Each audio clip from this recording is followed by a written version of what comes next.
All right, good afternoon. Sorry for the delay. I didn't have an LNAW last night. I'm going to make up for it today. I had a busy day busy week actually of conferences and busy day of hearings and work to catch up on yesterday. I'm catching a little shade right now and wanted to discuss wanted to discuss the O.J. Simpson case, a case that still mesmerizes the country to this day. People still have strong opinions about it. Last night, 28 years ago last night, O.J. Simpson was in a white Ford Bronco in a car chase that I guess TV cameras started cutting into it when he was headed from southern Orange County, Lake Forest, California, up on the 5 freeway towards West Los Angeles, the Brentwood section of West Los Angeles. I believe it started in the San Fernando Valley, north of Los Angeles, and then, or I should say the northern part of Los Angeles city limits, San Fernando Valley, and then apparently was supposed to, with his attorney, was negotiating supposed to surrender, and then somehow he snuck out the back door. His attorney, Robert Shapiro, was the same attorney who had represented other high-profile people such as Darryl Strawberry and Eric Menendez. Apparently he had negotiated Eric Menendez's surrender in Israel, did that successfully, and he cited that when O.J. Simpson went missing. But I will say this, I mean, there were those other cases like Menendez brothers trial and all these serial killers before they had Cunanan and John Wayne Gacy. Well, Cunanan died, but trial-wise, you had all these other, John Wayne Gacy, Gotti, all those people. But the O.J. Simpson case really took this things to another level. I mean, really started this whole wall-to-wall coverage phenomenon of these whole high-profile trials. I myself was at O'Hare Airport in Chicago. That's back when you could actually go to the gate. We're at the international terminal at O'Hare. We're farewelling, saying farewell to some people who were headed to India. And then I, excuse me, I started seeing the TV cameras breaking into the NBA Finals game between the Houston Rockets and the New York Knicks. That was before the Bulls, or that was actually when the Bulls were on a break from winning championships.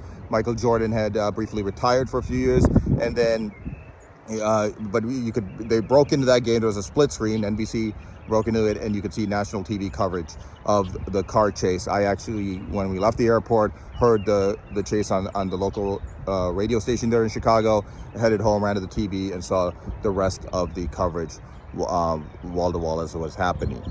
It was, again, a case that mesmerized the country. I remember during that time I had gone to India for a summer, and that's all people would talk about. People would talk about at airports. Anywhere you would go in the world, people were talking about the O.J. Simpson case, the alleged murders that he committed. A lot of people have strong opinions about that case. Much of the country thought he was guilty. A lot of people thought he was not guilty. I myself was one who believed he was not guilty. I'm not saying he's innocent. I have had some wavering thoughts on that as I've gotten older, but I do believe that he is not guilty, that reasonable doubt was not shown, and I believe from a criminal defense perspective that is a very that case is a good example. It's a good learning example of what could happen. And I will also admit, I'm not ashamed to admit that case, I followed that wall to wall, and it inspired me to become an attorney and a criminal defense attorney in that. And I'm not ashamed by any means to say that. And I thought there was a lot of learning that could happen. I thought there were some of the greatest attorneys ever in that case for the defense team. I remember the polarization of the country, and my high school, actually, Ron Goldman, one of the alleged murder victims, but one of the alleged victims that they say the DA said O.J. murdered, went to my high school, actually. And I still remember in my high school cafeteria, everybody was, much of the cafeteria was just down. I mean, really upset about the verdict, except one table of black students who were jumping up and down and were very happy. It still saddens me to this day when I remember that. I remember after the lunch, I had a U.S. history class where we were debating that. Pretty much the whole class was in support of O.J. Simpson, or I'm sorry, excuse me, or upset, I should say, at the verdict. And there were a few Indian and black students who just kept quiet because they probably didn't want to get in trouble. And I was the only person defending the verdict. I believe there were a lot of holes in that case.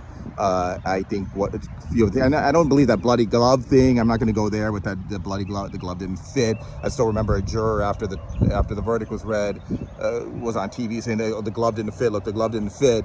And then everybody was kind of looking at her, laughing at her, and saying, look, she doesn't know what she's doing. I mean, that glove could have shrunk or whatever. I'm not going there, and I'm not really going to discuss the fabricating of evidence and all of that. But there are a few pieces of evidence. I think one that really gets overlooked in murder cases, the timeline is very important. So you have to look at where O.J. Simpson was and where he's headed. O.J. Simpson himself was headed to Chicago. He was headed to O'Hare, stayed at the O'Hare Plaza Hotel when news of the murder broke. So the timeline is, I believe his flight should have left a little before. It was a red-eye flight, so it was around midnight he was supposed to leave. And there was a half-melted cup of ice cream found on a bench in front of the house, Ben and Jerry's ice cream. If the timeline is what the prosecution is saying it is, that ice cream at the scene of the crime on Bundy, so not O.J. Simpson's house, but the scene of the crime, should have been fully melted. It was, Southern California in June. Granted, it can get a little cool there at night, but that night, from what I understand, it's what was called earthquake weather over there. It was unusually warmer, that ice cream should have been fully melted if the timeline matches. So if you have a half-melted can of ice cream on 12:30 when LAPD detectives are there investigating the case, then that ice cream probably got there past the 11 o'clock hour. Now, this is, again, before 9/11, so maybe he didn't need as much time to check in, go through security, and do all of that kind of stuff, or take his shoes off or any of that. But what he would have, he would have had to have been out of there past 11 o'clock. Okay, or I'm sorry, 11 o'clock for that actual crime to have been committed by him. That couldn't have happened because he would have had to have left the scene, gone to his home, got ready, said goodbye to Cato Kalin, and then casually get into the limo and go to the airport. So that timeline really doesn't fit. And these are important things that that need to be looked at in murder investigations, because timelines are very important. And then you also look at there was some bathtub water, which I understand was still lukewarm or warm in Nicole Brown Simpson's Bundy Avenue condominium. That should have been that should have been cold by then, really, if the timeline fit. So, so there's a lot of little factors like that lend itself to reasonable doubt. And again, the standard in these cases is beyond a reasonable doubt. But it was definitely something, a historic moment in the American psyche, American culture. It was definitely a phenomenon. And again, it was also kind of sad.